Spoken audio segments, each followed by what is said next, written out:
alias melanggar perjanjian. Bapak-bapak, ibu-ibu yang saya hormati,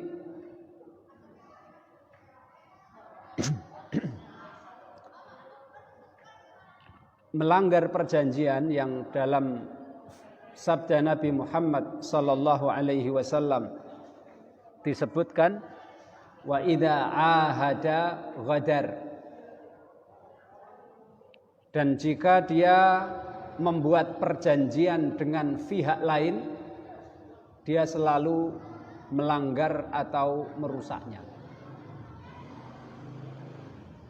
Makna ini adalah makna yang disebutkan oleh Syekh Mubarakfuri dalam kitabnya Tuhfatul Ahwadhi, syarah Sunan Tirmidzi.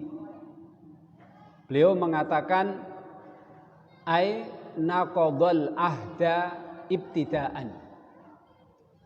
Dia mulai melanggar perjanjian. Kemudian juga disampaikan oleh Syekh Abu Thayyib Abadi dalam kitabnya Aunul Ma'bud, syarah Sunan Abi Dawud, ai naqadul ahda wa tarakal wafa'a bima ahada alaihi. Dari kedua penjelasan tersebut kita bisa ngambil kesimpulan bahwa tanda keempat dari sifat-sifat kemunafikan adalah jika dia membuat perjanjian dengan pihak lain, dia mulai melanggarnya.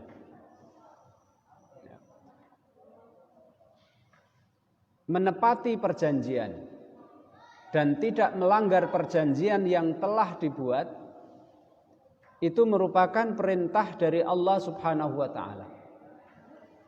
Dalam surat Al-Isra Allah Subhanahu wa taala berfirman, "Wa aufu bil ahdi innal ahda kana mas'ula." Dan tepatilah perjanjian. Dan tepatilah perjanjian. Innal ahda, sesungguhnya perjanjian, kana mas'ula, akan ditanya alias dimintai pertanggungjawaban oleh Allah Subhanahu wa taala.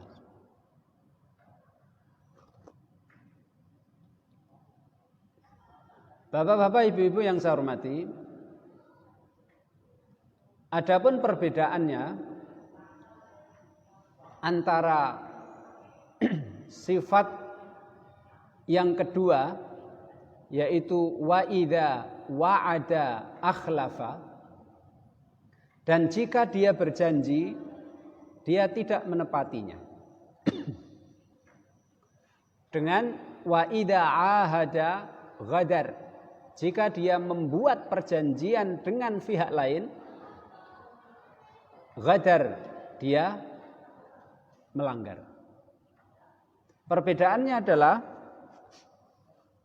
sifat kemunafikan yang kedua adalah jika dia berjanji kepada orang lain. Jadi tidak saling mengadakan perjanjian. Jadi dia berjanji kepada orang lain. Ingin memberi sesuatu, ingin melakukan sesuatu, berjanji kepada orang lain. Jadi ini perjanjian dari pihak pertama kepada pihak yang kedua. Ini maksud dari wa idza wa'ada akhlafa. Jika dia berjanji, dia tidak menepatinya. Janji datang dari satu pihak untuk diberikan kepada pihak yang kedua. Sedangkan tanda yang keempat ini, wa idza ahada ghadar, adalah jika dia mengadakan perjanjian. Jadi perjanjian ini dari dua belah pihak. Maka siapapun dari kedua belah pihak tersebut melanggar perjanjian, maka dia telah melaksanakan satu sifat kemunafikan. Dan melanggar perjanjian ini, Bapak Ibu saya hormati, merupakan dosa besar. Oleh Imam Az-Zahabi, melanggar perjanjian ini dikategorikan menjadi salah satu dari kabair, dosa besar. Dalam kitabnya Al-Kabair, Imam Zahabi punya kitab Al-Kabair.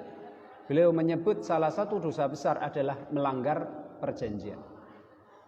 Kemudian Imam Ibnu Hajar Al-Haytami dalam kitabnya Az-Zawajir an Iqtirafil Kabair, beliau juga mengkategorikan melanggar perjanjian merupakan salah satu dari dosa besar yang diharamkan oleh Allah Subhanahu wa taala dan Rasul-Nya. Jadi sifat orang mukmin, sifat orang muslim, jika dia membuat perjanjian, baik perjanjian itu antar sesama muslim atau antar muslim dengan non muslim, maka orang muslim sifatnya adalah menepati dan tidak melanggar perjanjian itu bagaimanapun dan apapun resiko.